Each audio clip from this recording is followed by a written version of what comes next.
On a tous une première fois. Non, je ne parle pas de celle que vous pensez tous à l'instant, bande de dégueulasses, mais bien de votre première fois dans l'animation japonaise. Quel C'est souvenir pas avez-vous forcément d'une série dégueulasse, hein. animée? Comment? Oui, oui, oui, mais c'est juste que j'avais envie de placer le mot dégueulasse pour faire attirer le public d'After Attack parce que. Voilà. Donc, quel souvenir avez-vous d'une série animée? Pourquoi vous a-t-elle touché? Quelle licence vous a dégoûté de l'animation japonaise? Ce quatrième dossier du morning va de nouveau faire appel aux souvenirs des chroniqueurs, mais aussi vous, viewers, vous, en partageant votre premier souvenir, vos premiers pas dans l'animation japonaise. Et la première question est votre premier souvenir concernant, qui est donc adressé aux chroniqueurs, mais aussi vous dans les commentaires, votre premier souvenir concernant la première série animée ou un premier film d'animation japonais que vous avez pu voir et quel âge aviez-vous? Sachant qu'il y a un peu de tout, les générations, enfin, c'est plus ou moins le même âge. Ça. Moi, je suis un peu tout, et Luna qui est un peu plus jeune. Mm. Voilà. Donc, on va commencer par Luna, vu que tu es là. Et il a fait plus jeune. Ah, par contre, on n'a Donc, pas entendu ce que tu disais parce que ça a déconné le son. Ah, Vas-y, pardon, répète ta j'ai question. Yota fait plus jeune que moi. Voilà. D'accord, voilà. Écoute, Luna, vas-y. Je te laisse répondre à cette première question. Pardon. alors là, pour moi, en fait, c'est un peu particulier. C'est que quand j'étais plus jeune, quand j'étais enfant, quoi, donc j'avais vu quelques animés, mais sans savoir que c'était des animés. C'est-à-dire que je ne les suivais pas. Pour moi, c'était au même niveau que les dessins animés. Donc c'était les Olive et Tom, Princesse Sarah, ce genre de choses. Mais je les suivais pas assidûment, en fait. C'était vraiment quand ça passait, je regardais, mais sans trop suivre. Mais là où je suis vraiment rentrée dans le domaine de l'animation japonaise, c'était plus avec la sortie de Cardcaptor Sakura, parce que là, je loupais aucun épisode, et c'était sur M6 à l'époque. Il me semble que j'avais 8 ou 9 ans, à peu près. 8 ou 9 ans, quand c'est sorti. Donc, c'est 2000, Cardcaptor Sakura sur M6. Donc j'avais 9 Ouais. ans. Oh, plus Voilà. que ça, non? C'est en 2000 que c'était diffusé. Je l'ai vu en mois avant sur Fox Kids, avant que ça passe sur M6. Je crois que c'est 2000. C'était du 2002, 2003 dans ces eaux-là, déjà sur Fox Kids. Oui, non, c'est le début des années 2000. Avec le fameux générique Oui. que je peux vous passer si vous le réclamez, il n'y a pas de souci. Oh non Donc ça, je sais que c'était pile avant que j'entre au collège. Donc j'avais Voilà. entre 9 et 10 ans, grand Voilà, max. tu avais entre 9 et 10 ans, donc ta première série animée, enfin, ce que tu as dit, c'est Cardcaptor Sakura, qui était sur M6. Même question à Yota. Eh bien, c'était à une époque où il y avait encore des télévisions noir et blanc et un peu en couleur. Et je me rappelle bien que j'ai fait une transition sur un épisode de Goldorak, mais c'était pas la première diffusion, c'était celle de 1982. L'aventure continue. Voilà, alors, merci de Oui, reprendre 82. une voix normale. Voilà. Je tiens à dire que ça passe quand même sur YouTube. Si je veux un maximum de monde qui regarde, voilà. Ils vont dire qu'est-ce que c'est. On est Regardez où sur chez Papy Twitch. Voilà, Papy Twitch. Ah, c'est pas mal ça comme nom de. Non, mais c'était en j'ai l'impression que c'est mon premier souvenir. Après, est-ce que c'est une réalité? J'en sais rien. C'est celui que je me rappelle où je voyais un épisode en noir et blanc parce que mes parents avaient une télévision que en noir et blanc, hein, ça coûtait cher, la télévision en couleur. Et du coup, vous voyez un épisode de Goldorak en noir et blanc, puis après un épisode de Goldorak en couleur. Voilà. C'est vraiment le premier souvenir. Si on parle de vraiment premier souvenir, c'est ça pour moi. Ah oui, c'est ça, un premier souvenir. Et peut-être qu'il y en a un que je m'en souviens Oui. pas. Hein. C'est simplement que voilà, c'est. Le premier souvenir qui vous vient, c'est celui qui vous citez, et comme Joe Lafri, c'était la même réponse pour Goldorak. Et Chris. Certainement à cause de la couleur pour moi. Je pense que c'est à cause de ça que je m'en souviens bien. Alors Chris.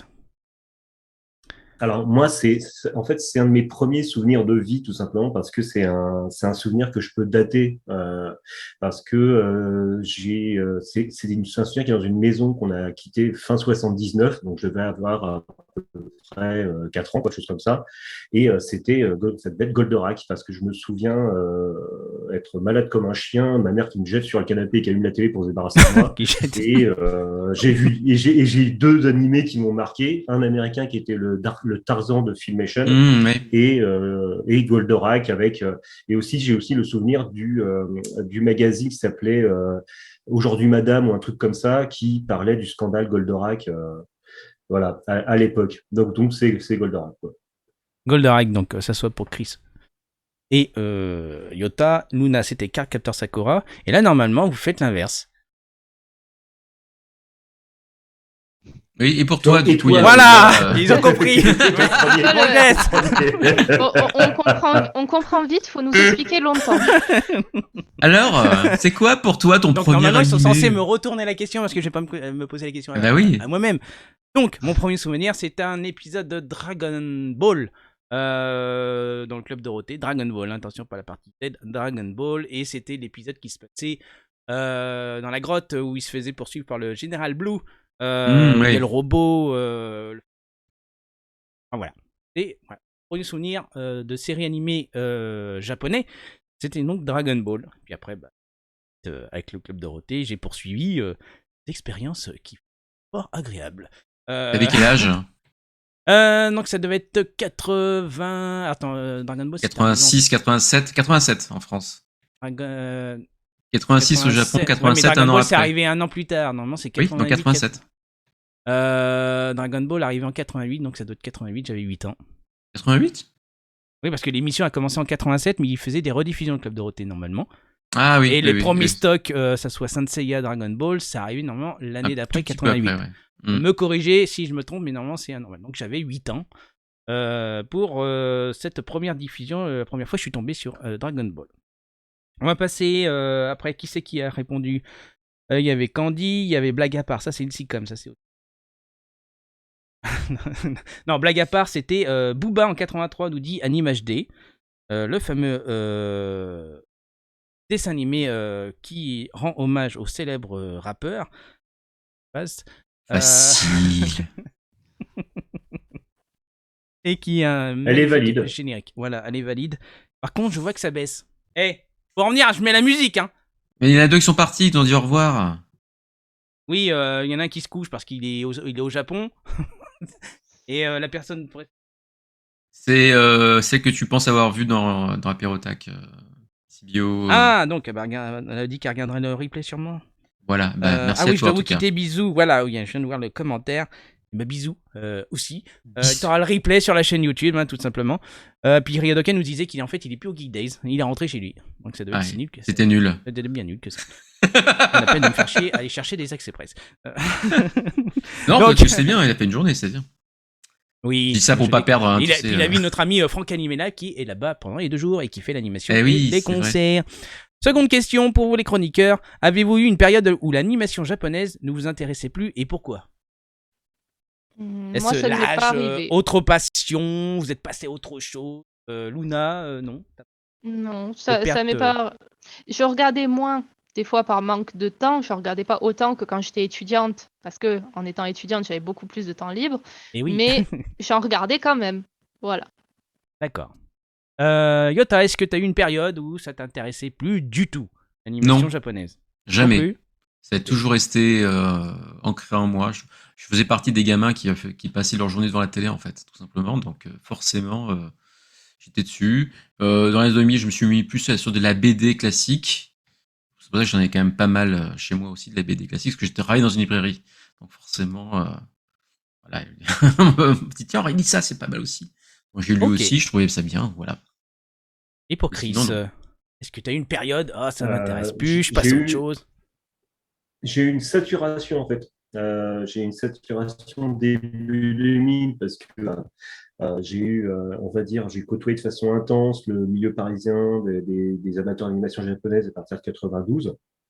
Et Le j'ai monde vu ce pourri. milieu changer. Et, hein Le monde non, pourri. pas ça. de Mais l'animation. il y a des gens, les gens changent, les gens partent, d'autres personnes, des gens, voilà, pas forcément de la même génération, du coup, avec qui on n'a pas forcément d'affinité. Et puis la production animation après 2000, je ne m'y retrouvais plus. Du coup, j'ai fait une saturation, voire même un rejet.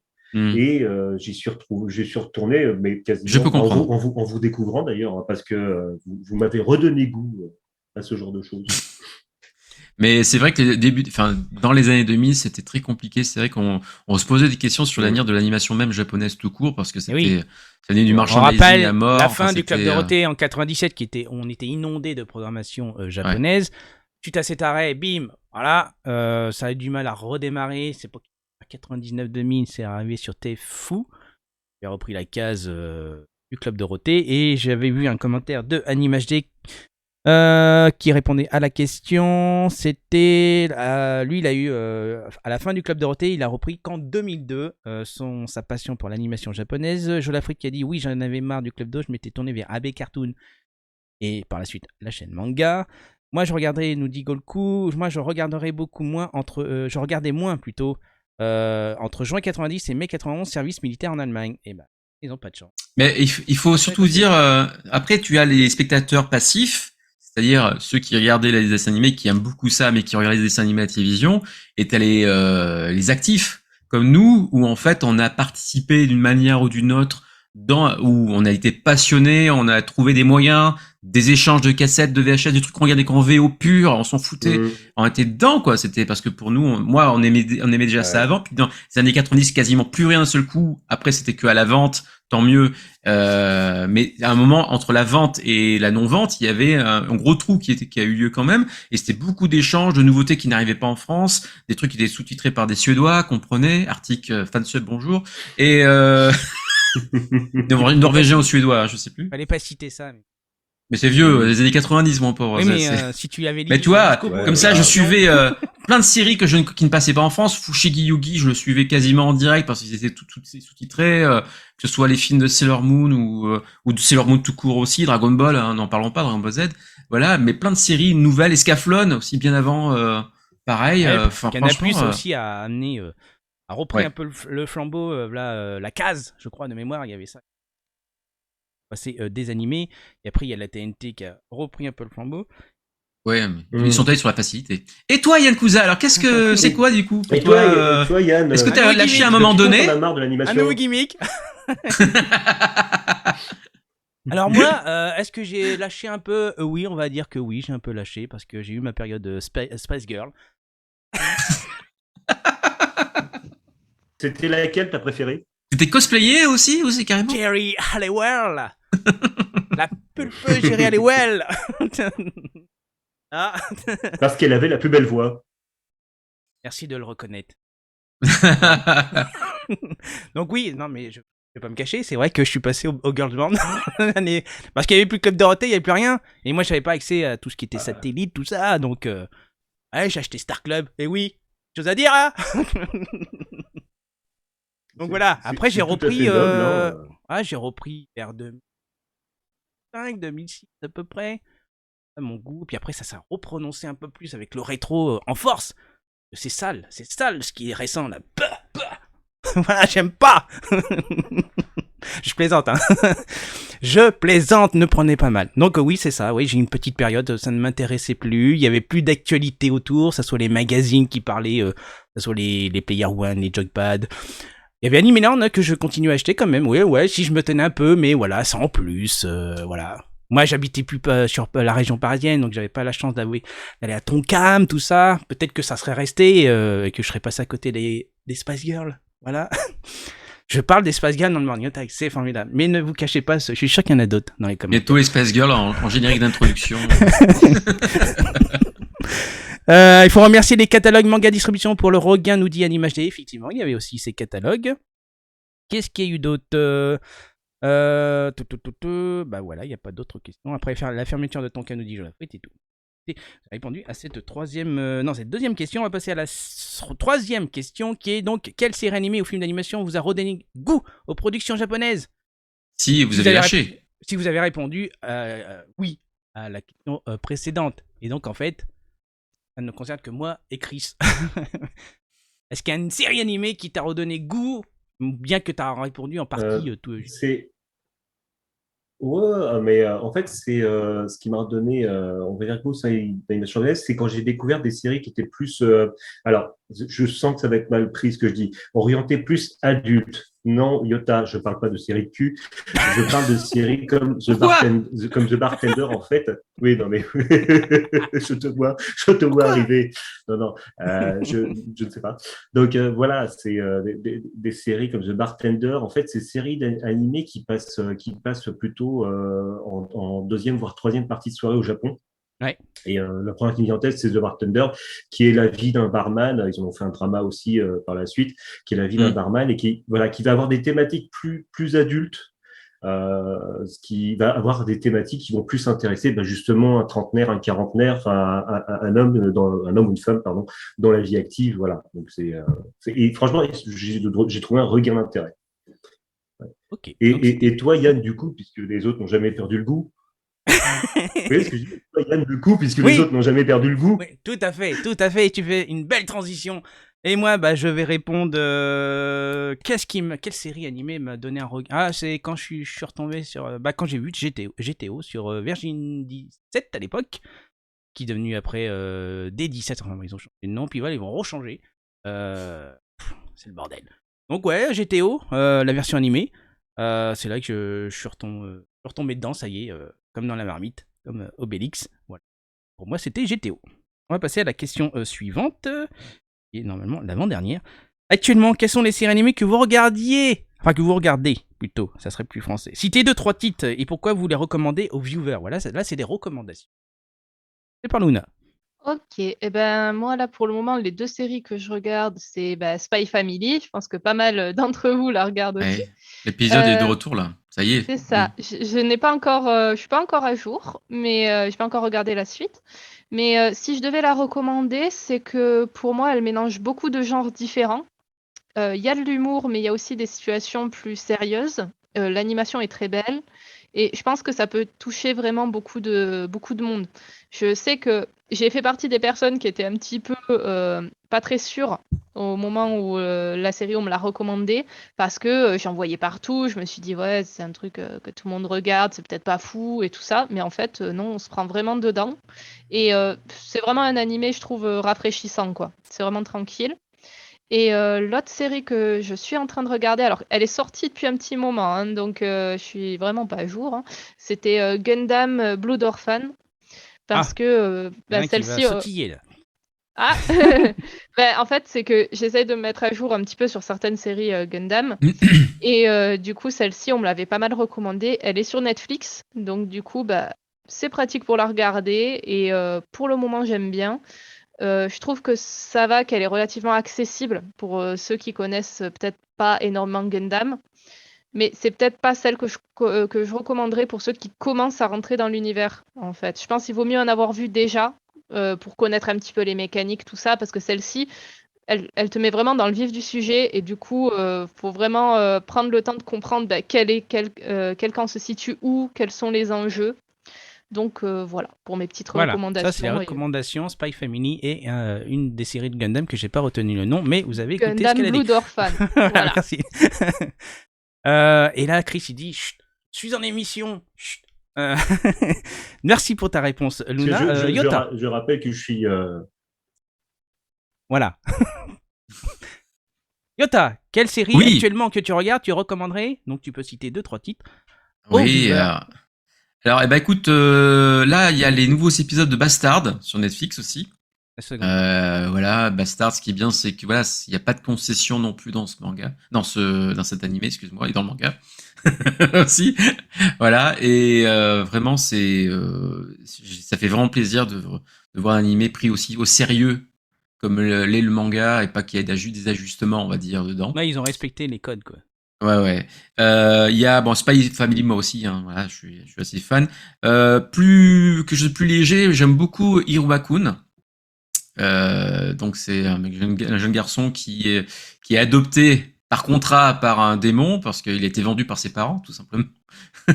Il est bonne poire, hein, ce Hiruma-kun, donc il accepte le truc et il veut aller dans une école où il y a que des démons qui passent leur temps à dire les humains c'est un mythe, mais qu'est-ce qu'on aimerait en bouffer.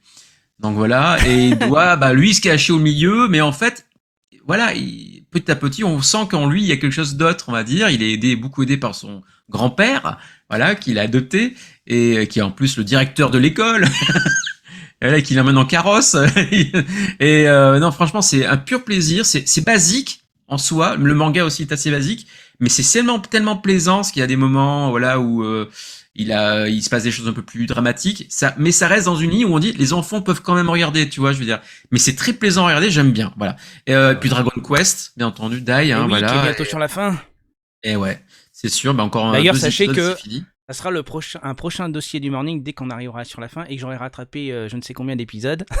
en parler, mais on fera un dossier consacré faire un bilan de cette nouvelle adaptation prochainement dans le Morning Attack. Merci pour tes réponses, Yota. Et enfin, Chris, Et attends, juste terminer, excuse-moi. excuse-moi. J'allais dire. Et là, en fait, j'ai jamais vu les films de Berserk. Les 3 films. Eh oui. Voilà. Oui. Par contre, sur Crunchyroll vient d'arriver le Berserk Memorial. Oui. C'est pour rendre hommage à l'auteur, je pense. Et ils ont coupé en épisodes les films. Donc ça permet moi de les revoir et je vais les regarder en série, en fait, plutôt que voir les films.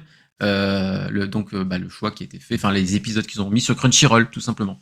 Voilà. Et enfin, Chris, je pense que la question va vite passer. Rien de moderne. Hein. Donc, Rien. du coup, voilà, rien de Rien, t'es comme moi, quoi.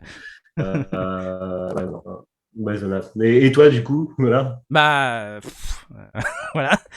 Moi, si je regarde les nouvelles séries animées, c'est plus des réadaptations, des remakes, comme le Dragon Quest ou Urusei Yatsura qui arrive sur ADN. Hein, c'est ADN, c'est pas Crunchy. C'est ADN qui va diffuser la série animée. Voilà, donc voilà, non, j'ai pas vraiment de série animée actuelle que je regarde parce que je suis pas dans le move en fait. Désolé, peut-être comme ça. Donc on va relever des commentaires. Il y avait il y avait Spike Family pour Yadoka. Man in Abyss, Love is War saison 3 pour Jolafrite. Ryodoka était voilà, c'est cette personne qui sautille dans les commentaires. Gundam, voilà, personne. Oui, c'est l'une des meilleures séries Gundam que tu as citées, Luna, et qu'il est d'accord avec toi. La nouvelle série de Berserk pour Jolafrite aussi.